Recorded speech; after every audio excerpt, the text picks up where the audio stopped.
Good morning, friends, patriots, fellow countrymen. How are you today? This is Mike Cook coming to you live from Central Missouri. I hope you're having a great day. It is 12/1, December 1st. This is the day that I haven't checked their website today. They may have changed. I haven't checked. This is the day that they said that they're going to start protesting the vote that Trump is not sharing with us. Right now, I'm posting all of my links to MeWe, to Parler, and to Rumble in the comments. Please follow me there. Who knows how long Facebook will put up with me? Because, they don't like my point of view. So, anyways, I was doing that. I apologize. It's hard to do two things at the same time. I like it when my wife's here helping me because she can do all that. I don't have to. But anyways, I digress. I'm going to move on.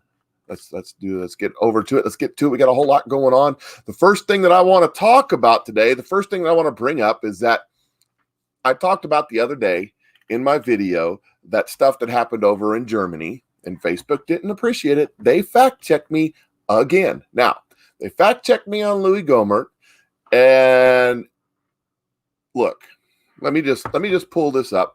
Let me just pull this up right here. This is their fact check right here. So I want to point out it says that Lead Stories reached out to the Army Public Affairs in Washington, D.C. via email for commentary on McAnally's claim. That's the general's claim, not my claim. He claimed it, and I just reported it.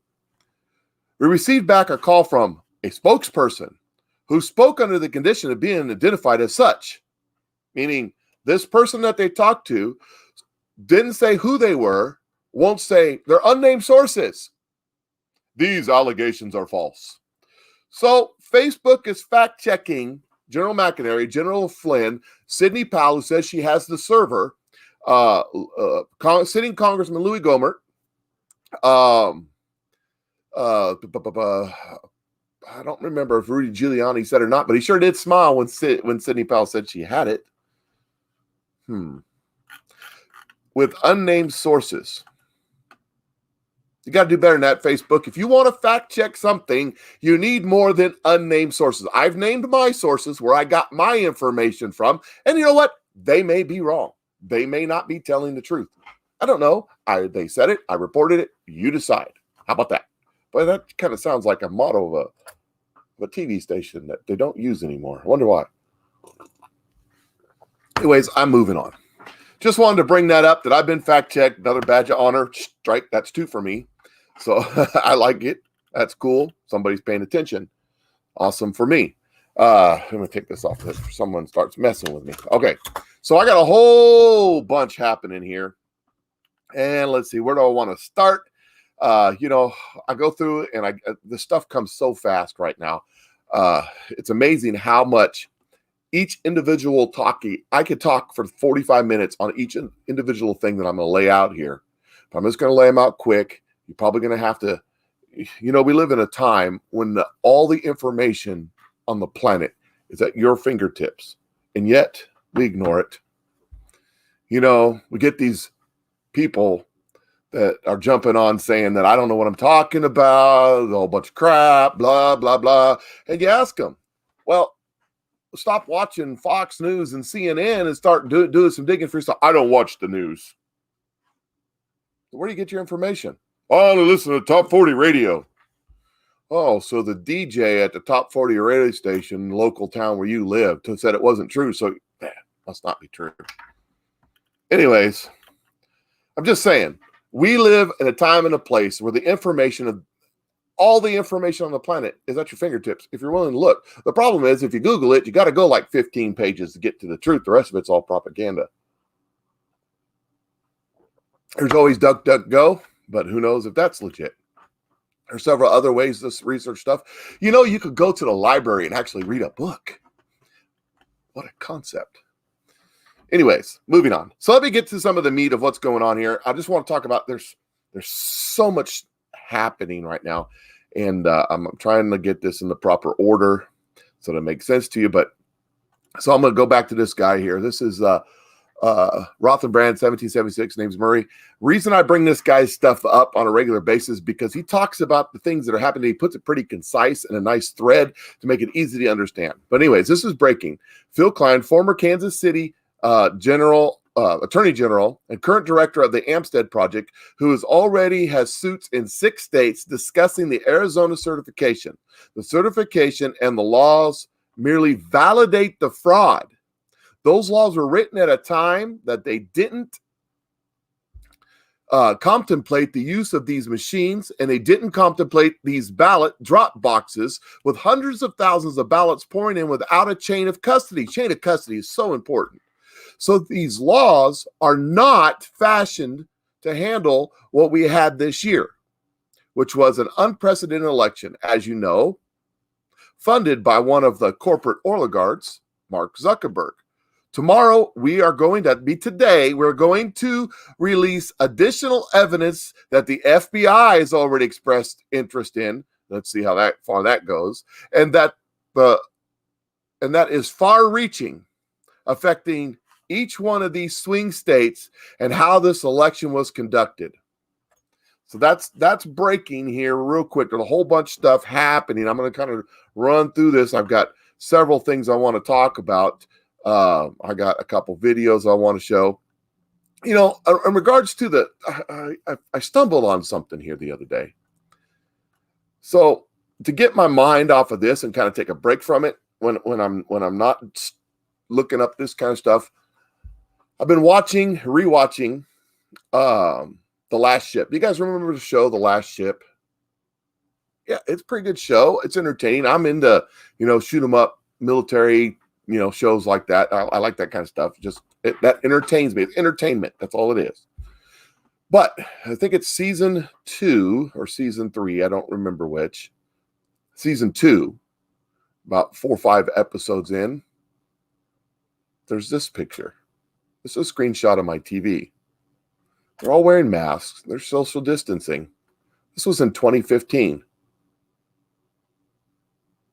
I just bring this up because what we deal with on a daily basis, like I was talking about, the guy that doesn't watch CNN, doesn't watch Fox, doesn't watch any news, doesn't pay attention, all he does is listen to his radio, music, and watch Discovery Channel or something, right? That guy. We are being propagandized and prepared for what's coming for a long time. Now, same deal. This is the same deal. I want you to listen close to this and understand what I'm saying here. This is just something I found interesting. It's not really pertaining, but it does pertain. I just found this interesting to me. So, okay. So what this is season 3, I think, of The Last Ship, towards the end. And what's happening in this series is they went over there and they whooped China's butt. I don't know if any of you guys watch the series. It's a good show. You got to watch the show. It's a good, entertaining show. They went over there and they whooped China's butt, and they're on their way back. And what's going on in the United States at the time is a coup. I want you to listen to this. I just was shocked. They have been preparing us. I'm just saying. Just listen. The last 2 weeks it took us to cross the Pacific. They dismantled the entire military. How does this seem possible? It's actually textbook, Captain. When you want to take down a government from the inside, there's a pretty standard formula. First, you put the leadership in a position where they have to make immensely unpopular decisions. Ration cards, bank closures. And you start a few riots, force the president to put them down, and broadcast the violence. Finally, you manufacture a crisis. Like an assassination or a hostage situation. In the meantime, you're presenting an alternative leadership through the media. Regional leaders. My God. 6 hours to Bowie, San Diego, sir. Castillo. So let's just think. Wait, what's going on here? The entire military. Stop. It's actually textbook, Captain. When you want to take down a government from the inside, there's a pretty standard. All right. So Facebook was doing all kinds of crazy stuff right there. Hopefully you're still with me. So there's pretty standard procedure if you want to take down a government. You make the politician current in charge President of the United States, make some decisions that need to be made, like shutting down the economy and wearing masks and social distancing and all this crazy stuff. Then you have people rebel and riot in the streets. Yeah, get that there. And that happens. Then you create some sort of crisis, like, I don't know, a messed up election. Then you set up an alternative to the leadership, like President-elect Biden. I'm just saying, I heard that, and I was like, wow, are we living in like Hollywood land right now? What's going on? Anyways, I just wanted to throw that out there. It's not really, maybe it is, I don't know. But so let's get back to the meat of the thing. I just thought that was it just blew me away. Let's get back to the meat of the thing here. I apologize about that. It's just I'm just kind of jumping off the deep end here. This will make some of you guys feel good. You know what I'm saying? So yesterday they had hearings in Arizona, and there's a lot of good stuff that came out of that hearings. But one of the things that happened is they had this mathematician, and he was really compelling argument, and Twitter immediately banned his account. Why would you ban his account? Because he testified. I mean, don't we have the right to testify? Don't we have the right to have our opinion? Why would you ban the guy for testifying? That don't make no sense to me. I don't know. Maybe it makes sense to some of y'all. So let's just listen to some of this guy's testimony. If you could just tell us in your in the simplest way possible, as an expert, what is your opinion as to the validity of the numbers that were certified today by the Secretary of State and the governor about this election? If I was an executive at a publicly traded company, I would never sign that because I risk jail time and having all my money taken from me in lawsuits. So to answer your question, I would never, ever have certified. I'd rather resign than have certified those results. This is an expert. So your professional opinion is that the numbers are fraudulent. I believe they're fraudulent based on the data. And my sister asked me a simple question this morning. She goes, how sure are you? And my sister's a pretty stubborn person like me. And I said, I'd be willing to put my life on it. I'm that sure about the analysis, assuming that the data that I got from the state and everything else was accurate. So, if you're giving me all inaccurate data from everywhere, then, that's my only caveat. If you could just tell us. So his only caveat is if the data given to him by the state is inaccurate. So you have a choice. Either it's completely fraudulent or they don't know what they're doing. Those are the choices that we have in this guy's case. So what's going on here? There's some other stuff that came out of that meeting that they don't want to talk about. No one's covering this. So here's another expert testimony being asked questions. I just want you to hear. This guy's another computer guy. He's watching what's going on. He's looking, and they ask him some important questions. I want you to hear this. What we're talking about, it was Mr. Krebs. Is that correct? Correct. Okay. He stated most secure election in history. He stated we're not connected to the internet. He stated no votes leave this country. This is all things he's stated publicly.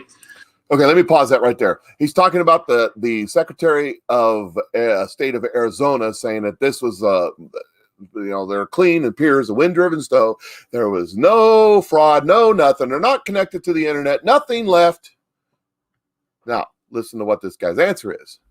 So it's just a website, correct? Right. So are you willing to say under oath that you have seen the connection to the internet? You have seen it go offshore to Germany, Frankfurt. Are these things that you have personally seen and can say that is not true? Our white hat hackers, yes, they have that traffic in the packets. So why would he make that kind of comment, do you think? Either not knowing, believing the myth, or not wanting the truth to be known. Thank you. Senator Morelli. So, I mean, the guy, the congressperson, the state congressperson or senator asked him, well, why did he say that? Well, the guy's like, I don't know why he said it. It's pretty dumb. So I don't know why he said it. So judge in Nevada, this is another state. I'm jumping around here. Another state ordered the clerk of county offices to allow an inspection. Excuse me. The judge in Nevada has ordered Clark County officials to allow an inspection of the elections equipment and sealed containers used in the 2020 election by 1 p.m. tomorrow. This would be 1 p.m. today, the 1st. So now there's going to be an inspection in.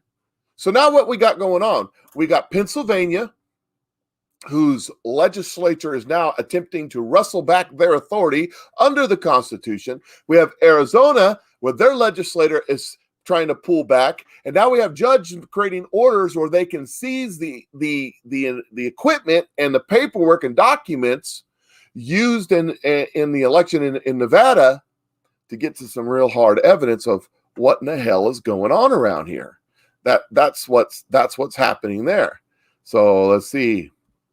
And then late last night, breaking news, the Arizona legislators calling for a special session to assess widespread state voting irregularities and to ultimately determine who gets Arizona's 11 electors. So they're going to have a special session to wrestle back their electors. Understand, and I'm gonna keep repeating this 1,000 times from now on. Each state, this is Article 2, Section 1, Paragraph 2, United States Constitution. Each state shall appoint in such a manner as the legislator thereof, not governor, not secretary of state, not anybody else, not the courts, not the president, not state senators or federal, or excuse me, not federal senators or federal Congress. Each state shall appoint in the manner as its legislators thereof may direct. There are precedent and court cases going back 200 years that says nothing can override the power of each individual legislator when it comes to electors. Why is that? This is very, very, very, very, very extremely important that you understand. We are not a democracy or a representative republic. Don't let them fool you into thinking that we're some sort of democracy, because we are not. But our founding fathers were genius. They wanted decentralized. They wanted it spread out as much as possible. They knew the surest way to prevent corruption in government is make sure that the one who makes the ultimate decision lives down the street from you. How many of you know your state level congressman, or at least know where he lives, or what town he lives in, what street he lives on? I know mine. I'm friends with him on Facebook. Do you understand what I'm saying to you? The reason that our founding fathers gave the ability of the state legislators to make the decision on the electors of the president of the United States is so that the decision could be made locally by people you know. Understand what I'm saying to you? You're closest to the pitchforks when you're a state legislator. That's why our founding fathers in their genius did that. Oh, Rusty, don't got people calling me on the phone. So, anywho, let's get back to it. Stop getting interrupted. All right, here's another feed. Breaking news: Cindy Powell notes that while they were in the process of securing and restraining an order from Judge Timothy Batten to prevent any machines that their data server, software, etc., from being destroyed or removed, someone went down to the Fuller Center where the votes and Dominion machines were, claimed there was a software glitch and that they had to replace the software, and it seems they removed the server. It's important to point out that Governor Kemp was in a very similar situation 3 years ago when he was Secretary of State and running for governor. He was sued by a group of election reform advocates over the significant concerns with the election security and integrity. Per the AP, The server in question made national headlines in June 2017, the same server, after a security expert disclosed the gaping security holes that wasn't fixed. 6 months after he reported it to the election authority, it goes on to note that the server data was irretrievably erased after the lawsuit was filed. The Kennesaw State Election Center, I think that's how you say that, Kennesaw, it don't matter, where the server was wiped, answered directly to the Secretary of State, Brian Kemp, who is now governor. What's that little blue stuff say down there? The lawsuit filed July 3rd by a diverse group of, this is July 3rd, 3 years ago, election reform advocates, aims to force Georgia to retire its antiquated and heavily criticized election technology. The server in question, which served as a statewide signing location for key election-related data, blah, blah, blah. Anyways, so what's all that mean? Well, let's just pull this up right here. This is from the AP. This is that other part. It's not clear who ordered the server's data's irretrievably erased. The Kennesaw Election Center answers to the Georgia Secretary of State, Brian Kemp, who's now a Republican. Now a governor, a Republican, but he's also governor. Running for the governor in 2018, he won. Was it fair and square? I don't know. I digress. And the suit's main defendant, his spokeswoman, issued a statement Thursday saying that the office had neither involvement or advance warning of the decision. It was blamed the undeniable ineptitude at the Kennesaw State Election Center. Throw them under the bus down low. It's not our. We don't know nothing. We didn't do it. It wasn't us. Can't prove anything. After declining comment for more than 24 hours, Kennesaw State Media Office issued a statement late Thursday attributing the server wiping to standard operating procedure. That's a good one to fall back on. It did not respond to the AP's question on who ordered the action. Plaintiffs in the lawsuit, mostly Georgia voters who wanted to scrap the 15-year-old vote management system, particularly its 27,000 AccuVote touchscreen voting machines, hackable devices that don't use paper ballots or keep hard copy proof of voter intent. The plaintiffs were counting on the independent security review of the Kennesaw server, which held election staging data for counties to demonstrate systems unreliability. Wiping the server forestalls any forensic investigation at all, or does it? Okay. Now let me jump around here a little bit, jump back down here and see if I can find this one. I'm all over the place here. Okay, here this is. Breaking. Sidney Powell questioned by Sean Hannity whether or not anyone has any opportunity to forensically examine the Dominion machines. My co-counsel from the Flynn case at JBINNALL just won a victory order, and that's what I was talking about in Nevada. I mentioned that a minute ago, and he does a great job out there trying to get more information, and got the discovery order entered today so that it will be collecting a lot of evidence in Nevada where there was massive corruption. And he also asked about individuals who were reported to be watching the internet connection in real time, but can't speak publicly and haven't signed affidavits to do that. Why? Sidney Powell responds that some within the government and some are possibly in different roles that require confidentiality and aren't in a position to come forward unless there are protections in place.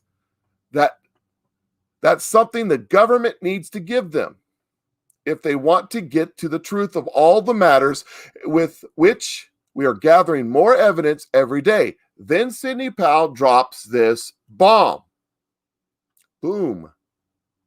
And says that with regard to those afraid to come forward. Now, these are the people in government who know the no, but they're afraid to come forward and whistleblow. They're going to lose their jobs. Their lives have been threatened. One witness we know of got beaten up and is in the hospital. There have been all kinds of repercussions against people who have come forward to tell the truth. And no, Democrats don't like whistleblowers. They only like liars who claim to be whistleblowers. I'm highly interested in what department these government officials are in and who may be holding up, offering them protection. Rotten to the core. My friends, there's something don't pass the smell test. That's for sure. But I want to read you something that was posted in on the internet in a place called Threadreader. Okay, this is the guy who broke down what was happening in Georgia. Now, as you know, in Georgia, the lawsuits. Yesterday, a judge ordered that the servers be, and I just talked about that the servers be sealed up and that be used as evidence. And then he reversed the order, and then he reversed the order again. Okay, so some craziness going on there. And that's where Cindy Powell's talking about the server disappeared. But I digress. Let's just listen to this guy's explanation, because I tell you what, this right here is phenomenal. And I'm going to read it to you real quick. People seem confused by the lawsuit filed in Georgia. It isn't that difficult to understand when explained plainly. I want to try and do that for you here. Important. Some judges take their oath to execute laws as written very seriously. They execute that duty with integrity. All conspiracies and assumptions about Judge Batten aside, he appears to understand not only what's at stake, but how meticulous this has to be.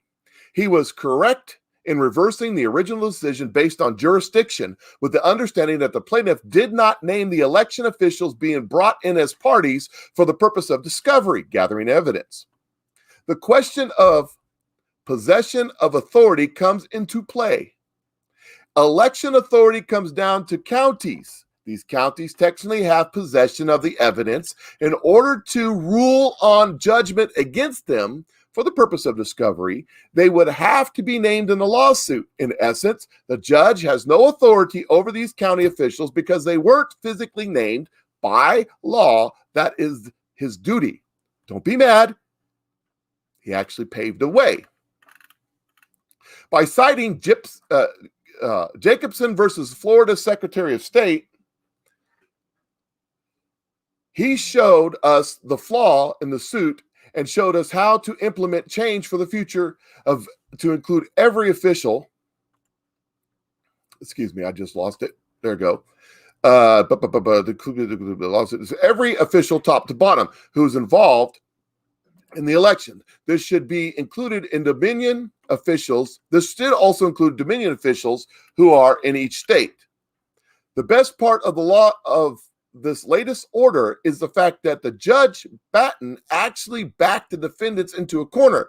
In a brilliant display of lawfare, Cindy Powell's team presented that order to alleviate any concerns about intellectual property security. The defendants could bring in their experts to participate in any video recorded inspections. Of these inspections would be provided only to the court for scrutiny or for security. They have no choice but to certify the evidence in their system being inspected by Cindy Powell's team, supervised by Dominion. But wait, there's more. Judge Batten forced the defendants to show cause why these forensic examinations should not happen, and is required an evidentiary briefing by Wednesday, that's tomorrow. They must prove there is factual reason for not compelling these supervised, recorded inspections of the servers and the hardware and all that stuff. So what he's saying is, prove why you shouldn't do this. Still, not through with the genius of his order, Judge Batten then enjoined the restraint of the alterations of any voting machines in Cobb, Gwinnett, Gwinett, and Cherokee counties. People are going to ask, what about the update they did on the machines? Short answer, we can't help that. Long answer, it doesn't matter. Forensic examination is going to be able to show alterations, digital footprints, and almost impossible to hide from the digital soldiers. Sydney has the best digital soldiers. So to hide from the digital soldiers, Sydney has the best digital soldiers. Not only that, remember 52 USC 20701, all election records are required to be maintained for a minimum of 22 months. Any records altered or deleted, there will be evidence. Will make people subject to criminal charges. That is a whole different thread, though. Familiarize yourself with Title 52. It is rather simple to understand. The final nail in the coffin is my very most favorite, and will be the coup de grace. Judge Batten, that glorious son of a gun, required the contract between Dominion and the state of Georgia to be introduced into evidence. This is significant because it will name all of those involved. This goes on. I'm not going to bore you to tears with the rest of that, but holy moly macaroni. That's what happened yesterday in Georgia. I'll put a link to that article so you can read it yourself in the comments when I get done. But holy moly, that right there they're going to blow this whole thing sky high. It's unbelievable what's happening. Rudy Giuliani said, it may be that the corruption is not all on the Democrat side. No kidding. I've always believed there's an equal distribution of virtue and vice for both Republicans and Democrats. Okay, I give him that. But I haven't seen very many Democrats at all, and very few Republicans. But there are some. Just remember that this game is being played on multiple fronts, multiple targets, multiple ways. That it's a long shot that the president wins this, but it is a shot. It is precedent. There is a law. It is reality. It is what can happen. And I know all y'all out there right now on there, I see I got comments galore. I know y'all are bashing me. That's okay. I don't care. Because here's what I put out there. I put out there facts. So give me some facts back. Not that I'm an idiot or that I don't know what I'm talking about, because I don't know what I'm talking about. Not Rudy Giuliani, Sidney Powell, they've all presented evidence. She said, there's no evidence. There's evidence now. We've presented them in hearings before state legislators. We presented them in court. We presented them in signed affidavits. There's evidence, massive amounts of evidence. So just remember, as this happens in the next few days, it's really going to start getting crazy. Go to protecttheresults.com. That's their website. They are supposed to have protests all around the United States today. Now, they're completely controlled by the DNC. I'm trying to make this as clear as possible so you understand what I'm saying. Pay attention to the media, to the fake media, the name brand media today. Because if they're standing out on the street in front of the White House at 2 o'clock this afternoon going, I'm Tom Toadette reporting for NBC News, standing around waiting for the riots to show up at the White House. Nobody's there. He's just standing there. It's going to get real crazy tonight. Then you know it's happening. If they're not by 2 o'clock, 3 o'clock this afternoon standing around waiting for it to happen like they're waiting for a hurricane to come, then they probably put it off. But just pay attention to the media because they're going to telegraph this. They're going to hype this. They're going to build this up. You see, what's happening right now is understand that if Pennsylvania pulls out their electors and Arizona pulls out their electors, the margin is only about 8 electors at that point before Biden's below 270. And if Biden can't get to 270 and Trump can't get to 270, then the 12th Amendment kicks in. It goes to the House. And that's another story for another day. Look it up for yourself. But it's not bad for the president. So understand that that's when the crap's going to hit the fan. And today, there's a whole lot more coming out. Stuff's coming out. It's starting to explode, starting to spread. So get out your popcorn. I've said that this week's going to be phenomenal if you like freedom and liberty and the American way. If you want the New World Order, so I see people commenting about that. If you want, wear your mask for the rest of your life, hunker down in your basement and hide. If you want, government to spend trillions and trillions and trillions and trillions and trillions and trillions of dollars like, drunken congressmen, you might not like this week. You guys have a great day. Understand that I have a feeling by Christmas, Merry Christmas, America, it'll all be over. You guys have a great day. I will catch y'all later. Please share this video. Please check out, I posted at the beginning of this, right at the very beginning, I posted my MeWe, Parler, and Rumble account links. Go there, follow me, Rumble me, whatever you do on them other things. I try to post my videos. I post them to Rumble, and then from Rumble, I post them to the other places. That way, if, I'm no longer around here, you might be able to find me if you care to. And, hey, if you don't like me, why are you here anyways? Social media is big. Go somewhere else. Just saying. Gosh. You guys have a great day.